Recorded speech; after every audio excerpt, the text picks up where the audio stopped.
Morning everyone and welcome back. Today we're still focusing on this goal setting theme. It's still January. If you're yet to set your theme for the year, get to it. If you're yet to set some goals that give clarity to your direction this year, get to it. But today I want you to think about how you do it.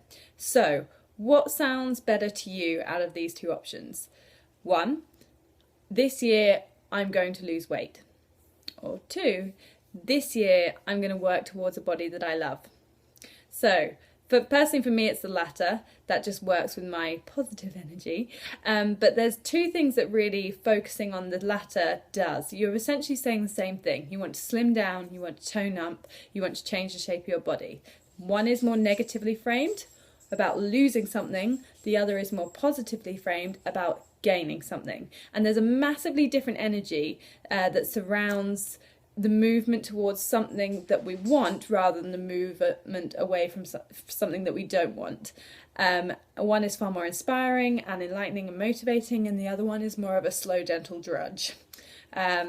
So that's framing them positively is important, but what is also different is when you surround your theme with a negative connotation, when you say I want to remove something, it sets you up for a relapse. So if you imagine you say with weight loss, I want to lose weight this year. So you work to lose the weight and say you get there, say through sheer willpower and efforts you manage to lose that weight. Then what?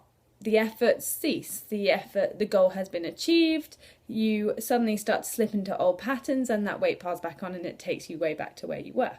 Similarly with finances, if your goal for the year is, I want to be out of debt, or I no longer want to be in debt, then what happens is once you get yourself out of debt, you suddenly stop the practice that got you out of debt and again you slip back into old ways. So by creating a more positive overall goal, you actually aid the process's longevity. It stops you falling into that cycle of relapse and remission, and then you repeat the whole process and you lose the weight and then you put it back on and then you lose the weight again. If you actually change your goal and flip it onto I am going to take steps towards a body that I love. I am going to take steps towards financial security. Rather than being about getting rid of something, getting rid of the debt, getting rid of the weight, you make it about gaining something positive and maintaining something positive. That energy is far more sustainable. The goals are far more weighty in their enthusiasm, the enthusiasm behind them, and much easier to maintain for the long haul.